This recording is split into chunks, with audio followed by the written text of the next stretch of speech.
Bonjour à tous, c'est Alexis Berger, le spécialiste de la franchise. Alors dans cette vidéo, je vais vous parler de quelque chose qui est malheureusement un petit peu triste, mais justement, il y a des enseignements à en tirer. C'est comment j'ai rencontré une franchisée qui a perdu 200 000 € et qui a fermé son point de vente en 6 mois. Vous voyez, la franchise, des fois, ça peut faire très mal, surtout si vous ne prenez pas, et bien tout simplement, les précautions nécessaires. C'est ce que j'arrête pas de dire. Ne pensez pas que parce que vous allez donner 200 000 € finalement à votre franchiseur, ça va cartonner, ça va super bien marcher et tout va se passer comme sur des roulettes. J'ai beaucoup de gens qui me contactent pour du coaching et après ils me disent ah oui mais le franchiseur m'aide machin et tout. Je leur dis ouais, bah, enfin il aide, il vous aide, il aide surtout ses intérêts, ne l'oubliez pas. Un franchiseur c'est quoi? C'était un commerçant comme vous devez l'être. Alors parfois justement c'est le problème, les franchisés débutants ne comprennent pas qu'ils sont déjà des commerçants, ils créent une société, ils auront un rapport contractuel avec un franchiseur et vous devez parler de professionnel à professionnel. C'est pas quelqu'un qui va vous prendre, le franchiseur qui va vous prendre par la main et qui va vous amener gentiment sur la route du succès.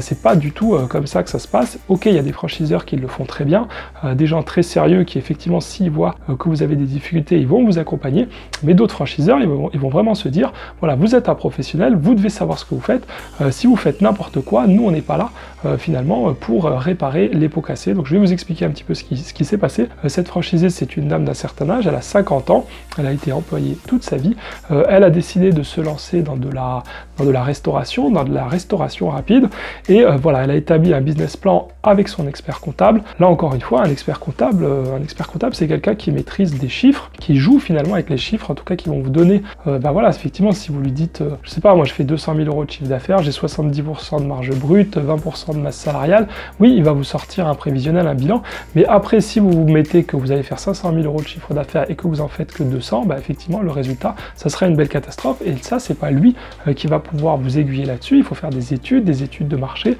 des études d'emplacement. Le cas, ce qui s'est passé avec cette dame, alors naturellement, je peux pas dire ni où ça se trouvait, ni l'enseigne, parce que voilà, j'ai de la confidentialité, c'est tout à fait normal à respecter, mais voilà, je vous ai dit un profil d'une personne qui a travaillé toute sa vie, qui a travaillé dur pour faire des économies de côté, qui s'est dit, voilà, je vais me lancer comme ça dans la restauration rapide, avec une enseigne, sauf que le business plan, il était complètement à côté de la plaque, et pourtant validé, comme je l'ai dit, par un expert comptable, mais c'est pas du tout un expert comptable, c'est pas un commerçant, c'est pas un entrepreneur. Lui, il vérifie des bilans où il établit des prévisionnels, mais grosso modo, ça s'arrête un petit peu là, surtout s'il n'a pas d'autres franchisés, on va dire, dans sa base client. Ensuite, il n'y avait pas une bonne validation de l'emplacement, il n'y avait pas de comptage de flux, c'est quand même des notions extrêmement importantes. Quand vous visez un emplacement, vous devez savoir quel est le trafic voiture, quel est le trafic piéton, comment il est réparti sur la journée, parce que vous, si vous travaillez qu'à midi et le soir, et que les gens ils sont là à 10 h du matin et à 15 h, ça va pas vous aider beaucoup. Et résultat, ce qui s'est passé quand elle s'est lancée, c'est-à-dire que le design et tout, le concept, il n'y avait pas de problème avec ça, c'était très beau, vraiment un intérieur magnifique. Par contre, il n'y avait aucun flux le soir. Donc son chiffre d'affaires, c'est mathématique. Le business plan c'était 500 000 et elle est partie pour faire 250 parce que le soir, c'était tout simplement le désert de Gobi. Et donc elle s'est très vite retrouvée en très grande difficulté financière parce que quand vous faites la moitié de votre chiffre d'affaires, c'est très compliqué de rembourser vos emprunts, de payer vos équipes. Alors ok, vous pouvez malheureusement vous séparer du personnel que vous avez en trop, mais eux les emprunts, le montant de la location aussi, il faut payer quand même votre loyer tous les mois. Ça c'est pas vraiment des choses que vous allez pouvoir éviter. Il y aura l'URSSAF, les impôts, la TVA, et ça peut vite. Il y a aussi vos besoins pour vivre, parce que n'oubliez pas que voilà, là en l'occurrence, elle a quitté un emploi pour se lancer, donc elle a besoin aussi d'obtenir immédiatement un revenu de son activité commerciale. Moi, ayant plusieurs magasins, aujourd'hui, l'avantage c'est que si j'en ouvre un nouveau, j'ai pas besoin de me prendre un salaire dessus. Je peux attendre, si vraiment ça n'irait pas, je pourrais attendre 1 an, 2 ans, 3 ans, sans rien me verser, juste pour pouvoir rembourser des emprunts. Mais vous, quand vous vous lancez, si vous avez besoin de cet argent pour vivre, malheureusement, vous pouvez pas vous permettre d'être dans cette situation. Donc voilà, c'est un petit peu, c'est pour ça que je voulais vous expliquer. Là, on parle de 200 000 €, mais je connais d'autres franchisés qui ont perdu plus. Faites vraiment attention. Ne croyez pas que le franchiseur, c'est lui qui va tout faire à votre place. Lui, il va regarder votre business plan il va jamais émettre d'avis parce que justement au niveau de la loi, s'il commence à vous dire bah non, il faut que tu fasses ceci, il faut que tu fasses cela, et qu'après ça peut se retourner contre lui si effectivement les notions, les données qu'il a indiquées sont incorrectes. Donc souvent vous verrez, ils vont un peu peut-être vous aider par téléphone, mais ils mettront jamais rien par écrit, ils vont juste vous dire oui, voilà un petit peu, ou vraiment sur des notions clés, naturellement la redevance de franchise, ça vous le saurez, ou les taux de marge brute, mais après sur les perspectives de chiffre d'affaires, aucun franchiseur ne va s'engager là-dessus.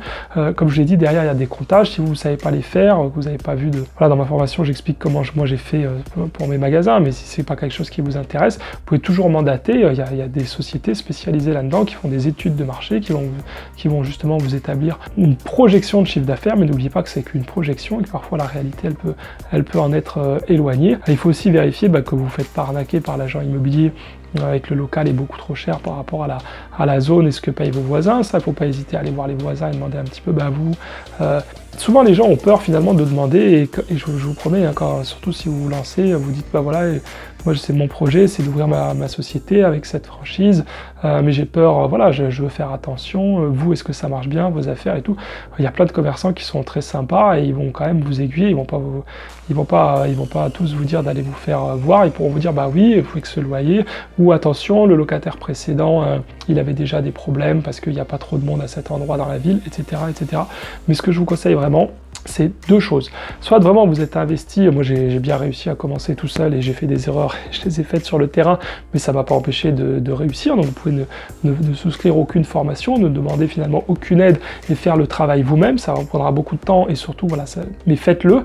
Mais c'est pas grave, finalement c'est ce qui vous coûtera, en tout cas à court terme, le moins cher. Si vous faites des erreurs comme là, ça peut coûter par contre très cher. Mais vous pouvez le faire comme ça.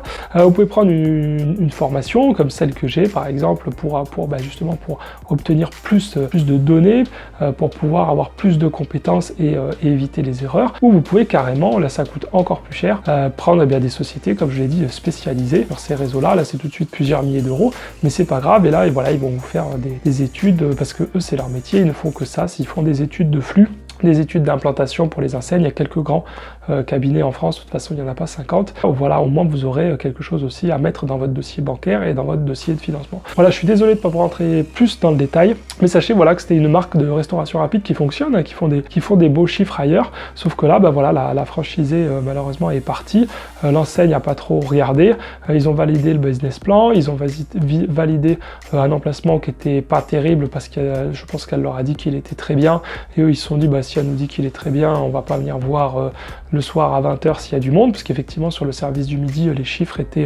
étaient conformes au business plan. Mais voilà, si vous allez dans un quartier d'affaires où il n'y a que des bureaux, votre service il va devoir se faire sur le midi, et le soir il n'y aura personne s'il n'y a pas de cinéma ou de choses comme ça.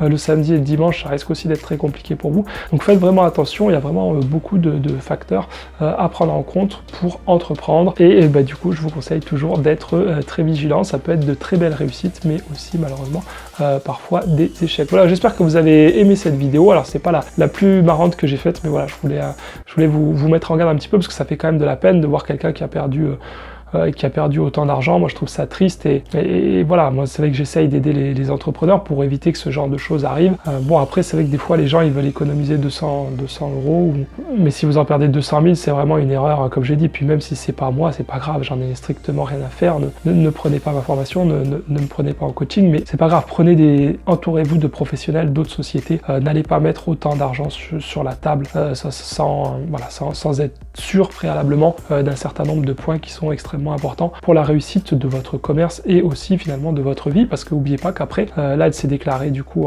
en dépôt de bilan, mais il faudra quand même rembourser les crédits qui ont été souscrits à la banque, puisqu'ils demandent toujours systématiquement une garantie personnelle. Voilà, j'espère que vous avez quand même aimé cette vidéo. Merci de mettre un gros pouce bleu, de la partager avec les gens que vous savez que ça peut intéresser, de vous abonner à la chaîne YouTube pour être au courant des toutes dernières nouveautés. Et justement, moi je vous montre, vous allez pouvoir cliquer ici sur l'écran, et bien mon parcours, comment moi j'ai débuté en franchise et comment cela m'a permis de me constituer un très bel actif d'1 million d'euros en seulement 3 ans. Je vous dis à très bientôt, ciao ciao.